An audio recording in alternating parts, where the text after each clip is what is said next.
आइए आज हम 8 ग्रेड अभ्यास पुस्तिका कक्षा 8 विषय विज्ञान अध्याय 5 पौधे एवं जंतुओं का संरक्षण, इसके हम प्रश्नों के उत्तर लिखेंगे। ये 2024-25 की बुक है, नई बुक है, तो आप निसंकोच अपनी पुस्तक में इनसे प्रश्नोत्तर देख के लिख सकते हैं। 8 ग्रेड की बुक में आप निसंकोच लिखें क्योंकि ये नई बुक है। तो हम देखते हैं इसका पहला प्रश्न। सही विकल्प के आगे सही का निशान लगाइए। पहला है पहले का पहला, यदि वन विलुप्त हो जाएं तो क्या होगा? तो बिल्कुल सीधा सिंपल है इसका सी, वायु में CO2 की मात्रा बढ़ जाएगी। सी वाले विकल्प पे सही का चिन्ह लगा लें। अब अगला प्रश्न है दूसरा, ये एक अभ्यारण्य में काला हिरण, सुनहरी बिल्ली, घड़ियाल तथा गेंडा क्या दर्शाते हैं? उत्तर है डी, संकटापन स्पीसीज। ये डी वाले विकल्प पे सही का चिन्ह लगा लें। प्रश्न क्रमांक 3, वनोन्मूलन का प्राकृतिक कारण है? तो इसका डी सही उत्तर है, ए और बी, यानी ए दावानल और बी भीषण सूखा, ये दोनों कारण हैं, तो इसका डी सही होगा, ए और बी दोनों। प्रश्न क्रमांक 4 है, कॉलम 1 तथा कॉलम 2 से मिलान कर ये सही युग्म चुनकर लिखिए। ये दोनों कॉलम हैं, तो इसका सही उत्तर होगा ए, यानी ए से तीसरा मिलेगा। यानी अपन अगर इसको मिलाएं भी तो ये ए से ये तीसरा मिलेगा, और बी से पहला मिलेगा, बी ए पहला मिल जाएगा ये, और सी से चौथा मिल जाएगा, सी से ये चौथा, और डी से दूसरा। इस प्रकार से आप इसको मिला सकते हैं। तो पहले वाले ए वाले विकल्प पे सही का चिन्ह लगा, और ऐसे भी आप मिला सकते हैं इसको, इस प्रकार से भी आप मिला लें। अगला प्रश्न है 5वां, वन्य जीव अभ्यारण्य के लिए निम्न में से कौन सी विशिष्टता मुख्य है? तो इसका सही उत्तर है डी, यहाँ जानवरों को पकड़ना और उनका शिकार करना सख्त प्रतिबंधित है। डी वाले विकल्प पर सही का चिन्ह लगा लें। अब अगला प्रश्न देखेंगे दूसरा, दिए गए शब्दों की सहायता से रिक्त स्थानों की पूर्ति कीजिए। ये देखिए, ये कोष्टक में शब्द दिए हैं, इनका उपयोग करके हम ये नीचे के सारे पाँचों भरना है। जैसे ये पेड़ों, जो मंडल आरक्षित क्षेत्र, वनस्पति जात, प्राणी जात, रेड डाटा पुस्तक, वनोन्मूलन, इनका उपयोग करके हमें ये नीचे सारे ये भरना है हमें। तो आइए हम इनको करते हैं। पहला है जैव विविधता के संरक्षण के उद्देश्य से, ये थोड़ा बड़ा है तो ये देखिए यहाँ साइड में लिख दिया है, ये वाला, ये जैव मंडल आरक्षित क्षेत्र, इसमें यहाँ आएगा, तो ये इधर नहीं बनेगा तो ये बगल में लिख दिया। दूसरा है वनोन्मूलन से काटे गए वृक्षों की कमी पूरी करने के उद्देश्य से नए वृक्षों का रोपण करना है, इसे में वनोन्मूलन भर लें दूसरे में। तीसरा है संकटापन स्पीसीज का रेड डाटा पुस्तक में रिकॉर्ड रखा जाता है, इसमें रेड डाटा पुस्तक भर लें। चौथा है साल, सागौन, ग्राम जामुन वनस्पति जात हैं, ये वनस्पति जात लिख लें। चौथा 5वां है कागज़ बचाने का अर्थ है पेड़ को बचाना, ये इसमें पेड़ भर लें। ये हमारे रिक्त स्थान कंप्लीट हुए। अब हम आगे प्रश्नों की ओर जाते हैं। अति लघु उत्तरीय प्रश्न है ये प्रश्न क्रमांक 3, वन्यजीव अभ्यारण्य तथा राष्ट्रीय उद्यान क्यों बनाए जाने चाहिए? इसका उत्तर हम देखते हैं। अब ये देखिए, इसका उत्तर ये है तीसरे का,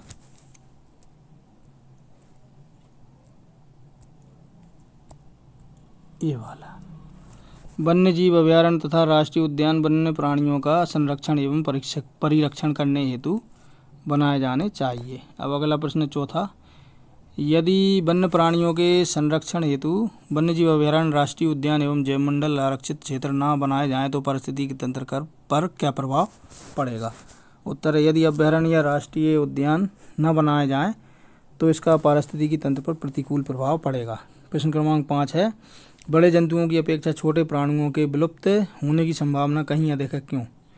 क्योंकि उत्तर है इसका, क्योंकि छोटे जंतुओं में जीवन प्रतिरक्षा तंत्र अधिक मजबूत नहीं होता और वे बड़े जंतुओं की तरह स्वयं ही की रक्षा करने में असमर्थ होते हैं। अब प्रश्न क्रमांक 6, चिड़ियाघर और वन्य जीव अभ्यारण्य में कोई तो अंतर लिखिए। उत्तर है चिड़ियाघर कृत्रिम रूप से निर्मित क्षेत्र है जहाँ जानवरों को प्रदर्शनी के मूल उद्देश्य के लिए रखा जाता है, तथा वन्य जीव अभयारण्य में वन्य जीव जंतु को सुरक्षित तथा संरक्षित रखा जाता है। प्रश्न क्रमांक 7 है, आप अपने क्षेत्र में हरियाली बनाए रखने के लिए किस प्रकार योगदान दे सकते हैं? आपके द्वारा किए जाने वाले कार्यों की सूची बनाइए।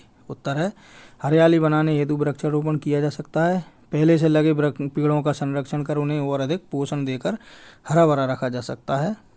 लघु उत्तरीय प्रश्न है अब ये।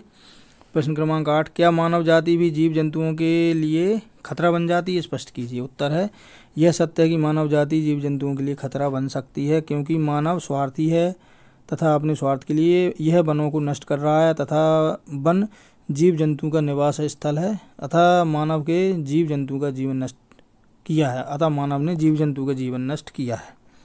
प्रश्न क्रमांक 9 है, कल्पना कीजिए अगर पृथ्वी से वन समाप्त हो जाए तो निम्न पर क्या प्रभाव पड़ेगा? सबसे पहले मनुष्य पर। वन ऑक्सीजन के मुख्य स्रोत हैं तथा मानव जीवन ऑक्सीजन पर निर्भर है तथा साथ ही वनों से जल की आपूर्ति होती है तथा वनों की समाप्ति पर मानव जीवन पृथ्वी पर असंभव है। दूसरा, पर्यावरण पर।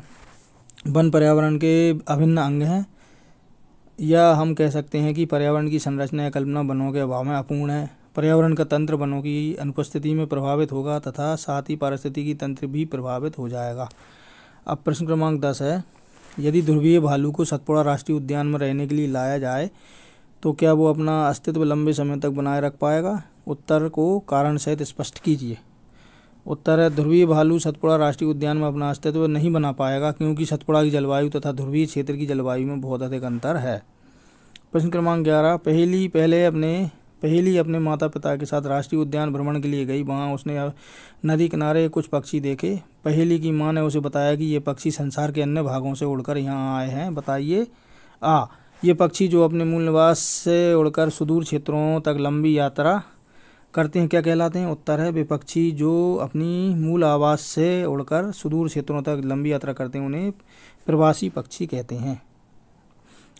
ये पक्षी अपना मूल आवास छोड़कर सुदूर क्षेत्रों की यात्रा क्यों करते हैं? उत्तर, ये पक्षी अपना मूल आवास छोड़कर यहाँ अंडे देने आते हैं, क्योंकि उनके मूल निवास बहुत ठंडे होते हैं तथा शीत के कारण यहाँ जीवन यापन अनुकूल नहीं होता।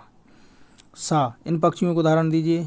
उत्तर, black headed gull, green sandpiper, northern lapwing, grey heron, Siberian crane या ग्रेटर फ्लेमिंगो आदि।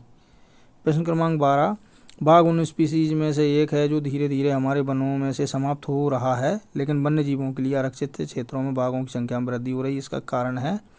उत्तर, आरक्षित क्षेत्रों में बाघों की संख्या में वृद्धि का कारण संरक्षण तथा प्रोजेक्ट टाइगर जैसी परियोजना का संचालन है, जिनके माध्यम से बाघों की प्रजाति का संरक्षण किया जा रहा है।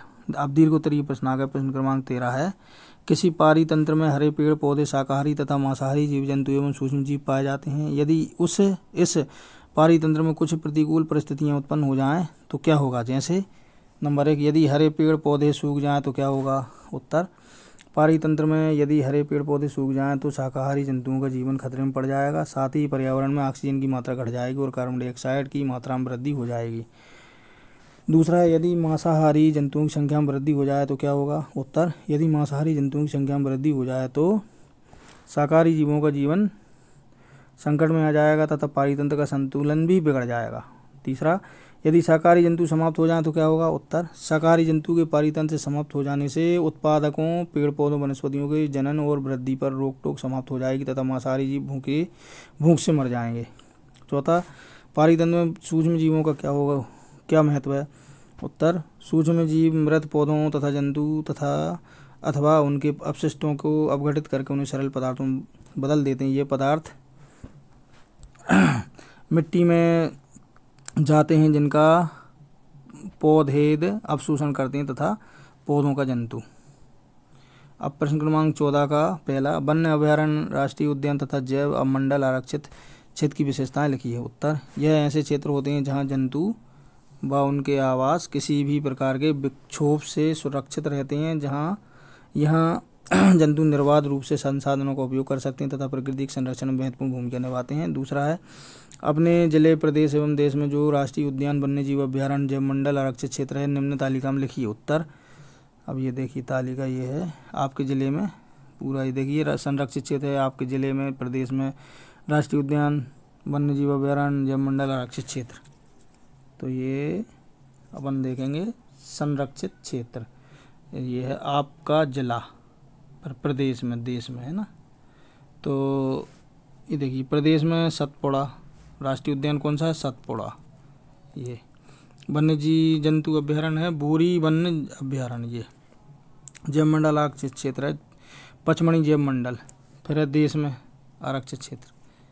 तो इस प्रकार से तालिका भरी हुई है। प्रश्न क्रमांक है 15, एक विद्यालय में प्रतिवर्ष 4 टन कागज की खपत होती है। यदि यह विद्यालय अपने कागजों की प्रतिपूर्ति करना चाहते हैं तो उन्हें प्रतिवर्ष कितने पौधों को लगाना होगा। 1 टन कागज के लिए 17 वृक्षों को काटा जाता है। उत्तर, यदि यह विद्यालय 4 टन कागज की खपत की प्रतिपूर्ति करना चाहता है ये तो इसके लिए कितने 17 चौको 68 वृक्ष लगाना होंगे, है ना। अब बा वाला है, मध्य प्रदेश में राष्ट्रीय उद्यान वन्य जंतु अभ्यारण्य जैव मंडल आरक्षित के संबंध में एक रिपोर्ट तैयार कीजिए। ये देखिए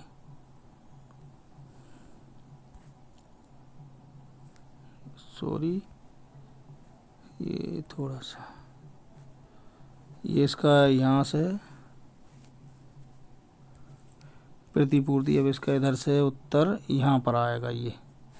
ये चाहता है तो उन्हें इस प्रतिपूर्ति हेतु लगभग 68 पेड़ लगाने होंगे। ठीक है। अब प्रश्न क्रमांक है इसका दूसरा, ये अभ्यारण्यों की रिपोर्ट भी है।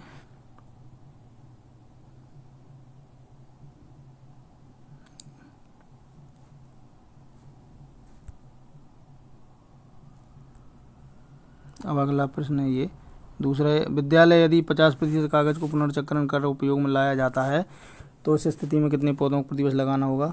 उत्तर है, यदि विद्यालय 4 टन कागजों के 50% का पुनर्चक्रण करता है यानी 2 टन कागज पुनः उपयोग कर लेता है, तब ऐसी स्थिति में विद्यालय को प्रतिवर्ष 34 पेड़ तो फिर भी लगाने होंगे। तीसरा है, विद्यालय कागज की बचत के लिए कौन कौन से विकल्प अपना सकता है। उत्तर, कागज बचत हेतु निम्न प्रयास अपनाए जा सकते हैं। या एक कागज का 5 से 7 बार पुनर्चक्रण किया जा सकता है। बा आवश्यकता अनुसार कागज प्रयोग को प्रोत्साहन देकर सा विद्यार्थियों में जागरूकता पैदा करके। प्रोजेक्ट कार्य एक है, अपने क्षेत्र के विशेष क्षेत्रीय पौधों एवं जंतुओं की सूची बनाइए। उत्तर, हम एक शहरी क्षेत्र में निवास करते हैं परंतु फिर भी कुछ क्षेत्रीय पौधे हैं जो हमारे यहाँ पाए जाते हैं, जैसे आम, नीम, पीपल, बरगद और कुछ छोटे बड़े फूलों के वृक्ष हैं। तथा जंतुओं में सामान्यतः कुत्ता, बिल्ली, गाय, भैंस जैसे जंतु ही दिखाई देते हैं। कभी कभी पेड़ों पर गिलहरी, बंदर भी दिखाई देते थे। प्रोजेक्ट दूसरा है, वृक्षों की कटाई, अत्यधिक कटाई के लिए कौन कौन से कारक उत्तरदायी, सूची बनाइए। उत्तर, शहरी क्षेत्रों में लगातार भवनों का निर्माण, उद्योगों का निर्माण, बड़ी बड़ी फैक्ट्रियों का निर्माण, बढ़ता आधुनिकीकरण तथा प्रकृति के प्रति मानव की उदासीनता ने लगातार वनों व वृक्षों की कटाई को बढ़ावा दिया है। वनों की कटाई, वनोन्मूलन से पर्यावरण पर क्या प्रभाव हो रहा है, लिखिए। वनोन्मूलन से पृथ्वी पर ताप एवं प्रदूषण के स्तर में वृद्धि होती है तथा कार्बन डाइऑक्साइड का स्तर बढ़ता है। भौम जल स्तर का भी निम्नीकरण हो जाता है। इसके साथ ही वनोन्मूलन से प्राकृतिक संतुलन भी प्रभावित होता है। वर्षा व भूमि की उर्वरता में कमी आती है। बाढ़ तथा सूखा जैसी प्राकृतिक आपदाओं की संभावना बढ़ जाती है। नोट, शिक्षक को वन प्राणियों संबंधित संकटात्मक बातों के बारे में जानकारी दे सकते हैं। इसी के साथ हमारा अध्याय 5 यहाँ पर समाप्त होता है। यदि आपको हमारा ये वीडियो अच्छा लगा तो हमारे वीडियो को लाइक करें और हमारे चैनल को सब्सक्राइब ज़रूर करें, बेल आइकन को प्रेस करें ताकि आगे आने वाले वीडियो की नोटिफिकेशन आपको सही समय पर मिलते रहें। धन्यवाद।